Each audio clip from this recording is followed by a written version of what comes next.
Hey folks, welcome back to the month of Metabolic Stability. This would be our mid-year edition of this. It's June 2017 and really excited to bring you this. There's a lot of relevant content here that we have today. I just finished up Murph because it's Memorial Day weekend and I tried to get it in. I think I've missed one in the last 4 or 5 years. I didn't do it last year, I don't think. And so I just finished that up. I wanted to get this out to you because Metabolic Stability will be coming out probably in the next 5 or 6 days. And this month's theme is the clean. We've had a few moments where we talked about the clean in the past.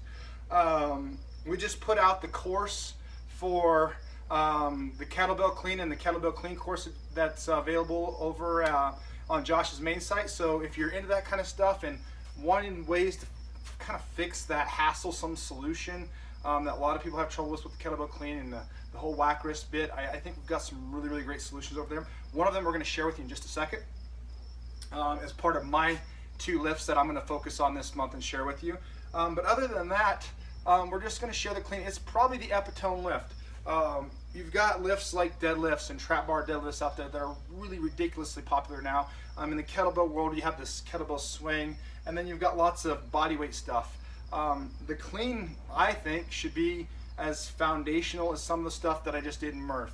You got push-ups, you've got air squats, pull-ups and runs. Like, those are really foundational things, and I think the clean is right up there in those categories with those basic body weight, move your body through space effectively and efficiently type drills. So can't wait to share you my 2 versions. I think they're really unique.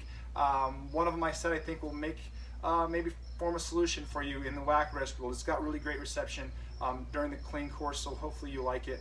And another one is definitely DVRT centric, which is and also really it speaks to Farmstrong. So hopefully you see that, and hopefully you like it and can implement. That's the real critical thing: access and implement. Hey crew, so here are my 2 pieces regarding the clean for metabolic stability. One, I think, like I said, and that's the one I'm going to start with, is kettlebells. Like, a lot of you have kettlebells. Not as many of you have the Ultimate Sandbag or DVRT, or into the DVRT system. So I'm going to start there, and then I'm going to go to the next place, even though the DVRT one is really at my heart, and I think it's really special. The first one is basically, I taught a course. I sold a Groupon. I thought I was going to be cute. I wasn't like a lot of the other guys in selling discount training system. I sold a course, a kettlebell course, a live kettlebell course on Groupon about 7, 8, 9 years ago. I can't remember exactly what it was. It was around 2009, I think. And I ended up with a bunch of like non-lifters that had signed up, and I made my curriculum up and I taught it. And this is the thing that I taught because I believe so strongly in the clean being a necessity for anybody. And so I ended up with non-lifters, I ended up with young people, I ended up with 60-year-old ladies that couldn't move, and I had to be able to teach them clean, and this is what I came to. I just call it the 2-hand clean and catch. And it's accelerative move, and it opens the door, just like all cleans do, to all the other great things like goblet squats and lunges and step-ups and all those great things. So then simply put us here. Now, I know many of you love the swing, but I would at least beg you to consider how important and relevant this simple lift that I'm about to show you is. So it's just 2 hands on the bell here. I'm going to turn it sideways maybe so you can see a little better. Bell, this is just a 16 kilo. As such, I'm not releasing it. I'm just sliding my hands down and around. And guess what? I ended the goblet position. How awesome is that? Boom, as such. It completely takes the whack wrist out. It fulfills the definition of a clean, which is to move from the ground to a catch point smoothly and effectively. It's a great lift, right? What happens if you need to progress somebody for whatever reason and they're just not technically getting the clean? The weight's too light. They end up flopping it over and just muscling the crap out of a weight. But they're strong enough to move a relatively significant load. Well, this is a 32 kilo here, 70-pound weight. How about this? And what if their legs are strong? What if there's some kind of hard-working blue-collar type guy or gal, or maybe they're, an endurance athlete that has pretty good leg strength already, maybe a trail runner, an obstacle racer, but they just aren't technically able to get the clean. Maybe that's how you can start to expose those legs to some strength training and also some power. Great idea. So that's the 2-hand clean and catch. It's been met really well. I think it's more valuable than the swing in regards to the kettlebell world, and I think that is super accessible, and you can implement it today if you wanted to. Next lift, we call it shouldering. It has a DVRT master instructor. It's a great lift. I think if any of you have been around as long as Josh and I, you've seen this lift. You saw a little cartoon figure. I remember seeing it, and probably back in the 90s or early 2000s, where Paul Chek had his primal movement patterns, and he showed a guy putting a log on his shoulder. And I'm sure that really speaks to a lot of people, the primal piece. But I kind of remember seeing that, and this is what this reminds me of. It's a great lift for power, and it's a clean. Again, moving from the ground to a very distinct catch point with gradiating force and gradiating power. So half and half over the bag as such.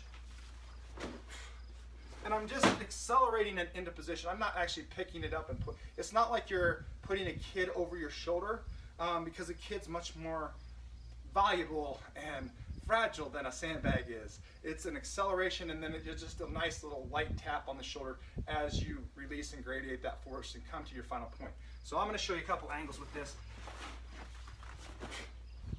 Maybe show you from the side here. It's a great position.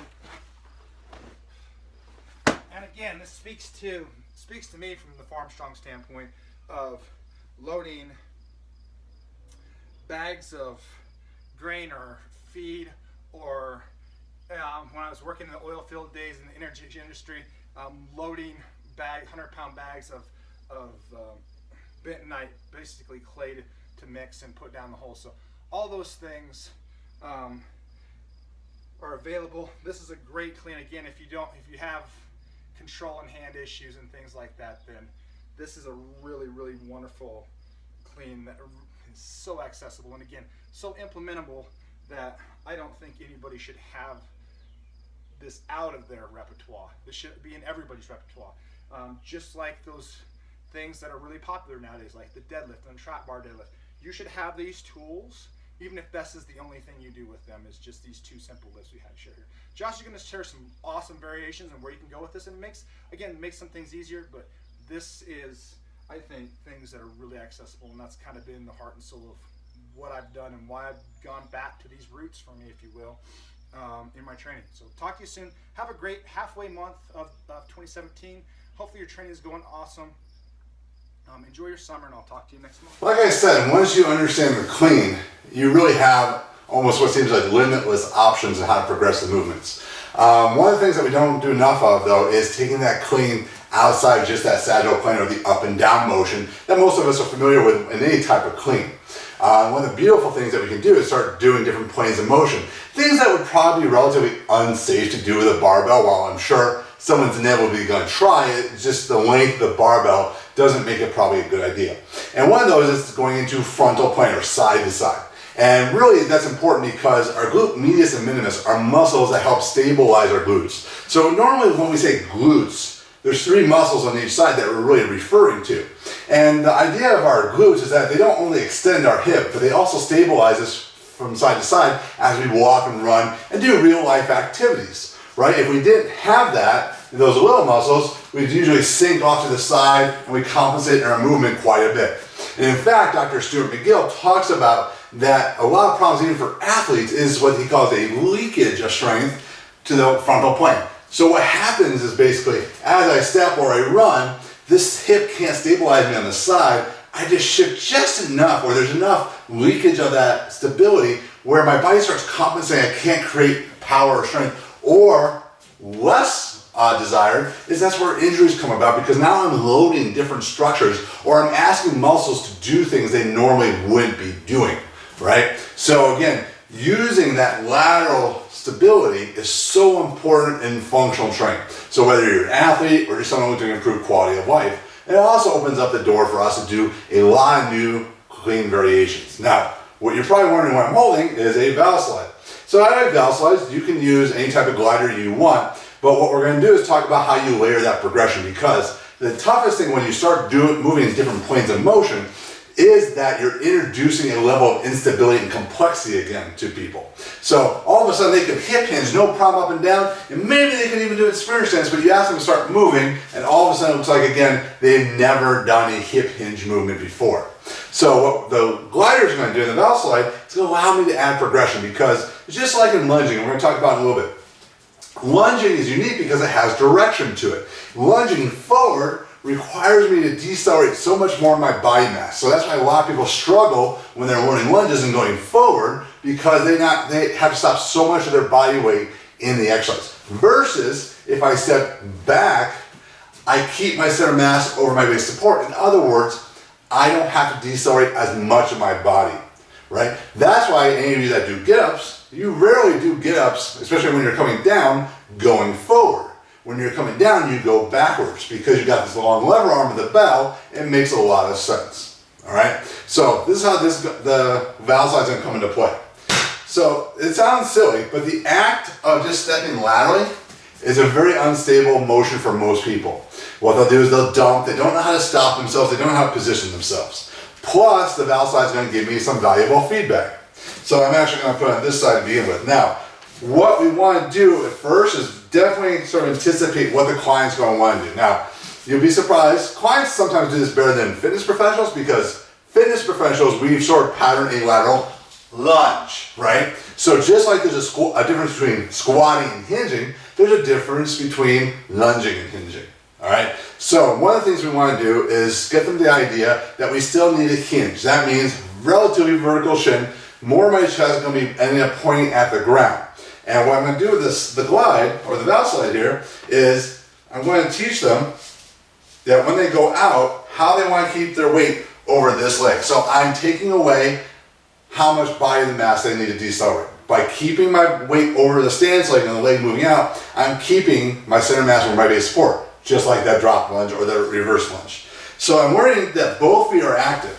And I want to come down just enough, and my mobility is going to be dependent upon this, where this hip is loaded, I'm over the chest, and this leg is out. Now notice, this foot is pretty much neutral, all right?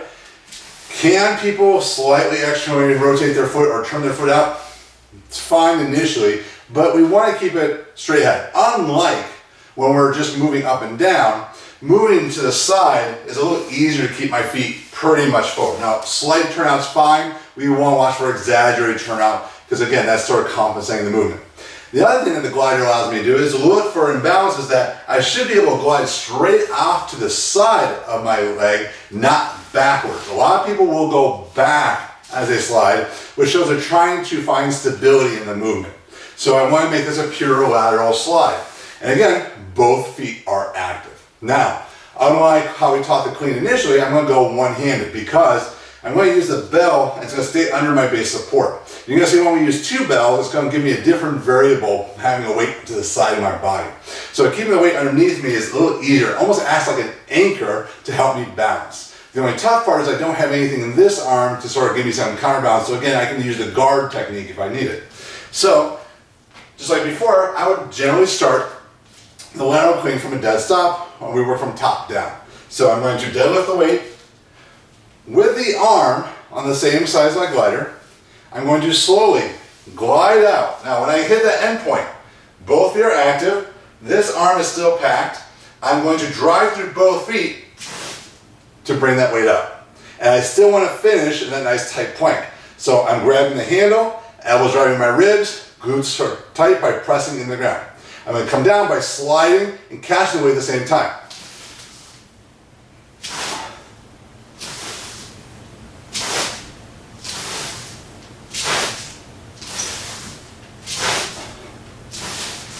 Now, what's you're going to find is that you probably caught, I had maybe not a perfect rep in there or so, and you're getting a lot of feedback from the body at the same time, whether or not you over pull with the arm, you're not moving fast enough with the hips, things like that. But what you want to watch out for are little subtleties that are more important. The most obvious is the arm hanging. I don't want that arm to detach. The arm has got to create that tension as I'm hinging, right? So if you want to turn the thumb in a little bit, that's fine. In this position, people tend to be a little bit more just over the top, but if you want to be consistent, have that rotation, that's fine. So you want to watch when that arm hanging, and when the arm hangs, usually people start to lunge. So all of a sudden that knee starts to go forward. So I start losing that vertical shin, and I go forward versus being more over the top. So you notice the distance I was covering wasn't huge, right? I'm not trying to see how far I can get out. So something you'll have to anticipate with your clients is that they're going to want to go over the distance that they probably need to because they don't understand how far they need to go. Now something you can do is you can set them up in position against a wall or a rack or whatever it is so that they can understand once they hit the rack, they got to come up. Come out. Hit the rack, they're going to come up. Because if you go too far, you're going to have no other option other than to lunge. All right? So again, it's a wonderful drill. However, you need to set people up right from the get-go. And what you're going to find is people want to rotate and do all types of other ways to compensate. And you're going to find this deficiency in the hip hinge pattern that may have not showed up during some of the other progressions. So a wonderful way to sort of introduce different planes of motion. We're going to go over some of the variances and ways to progress it in just a moment. Okay, so changing body position is another way to make incremental changes with your sandbag. So most times you're not going to go up by 2.5 or 5 pounds with the sandbag. You can go up probably 10, 20 pounds of weight. So changing load position and then changing body position are great ways to make those small jumps in your training. Now the first thing I'm going to do is just move to what we call a sprinter stance. It's about heel-toe relationship. I'm just gently destabilizing my body, but I'm getting closer to running and walking patterns that are more functional than we are just being in the gym. So can I create power in a little bit of an unstable environment? So again, I want to create tension in those handles, still a hinge, drive up. And I feel a little instability of the movement. So it requires more accuracy. I can eventually take that and make that stepping motion.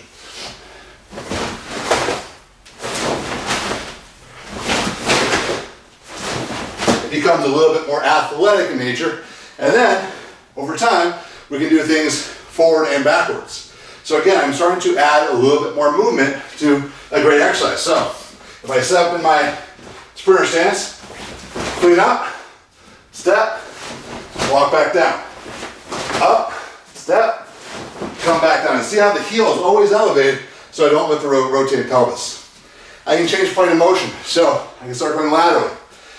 So much of what we do requires frontal plane or lateral strength, but we don't train it anything like we would the sagittal plane. So what we can do is work on coming out, handles apart. It's a smaller step than your lunge, but learning how to both produce force and resist force in that frontal plane. We can also add rotation. So we can add rotation two ways. We want to be careful that we don't rotate through our low back. We always want to rotate through our hips. Ball and socket joint, our lumbar spine is more of a pillar. So the safest way to introduce it is going inside out. So we start like our normal clean, and I pivot as I receive the weight. Come back down, back to my strong position. So this requires more mobility, more stability, more coordination. And then I can go outside in, which is going to be putting everything together. So I like to deadlift the weight up, get a little wider stance than you would normally, handles apart. Pivot and hinge. We're not going to go down on the ground. I tell people about knee height. Straight up. Now here's the tricky part. You're going to pivot and hinge, cast the weight. Pivot, hinge. Pivot, hinge. And that will get your power development and your heart rate going like nothing else. So sandbags offer you a whole new world to cleans, and especially when we start combining that with different holding positions, you have infinite ways to make your training more versatile, more effective, and more fun.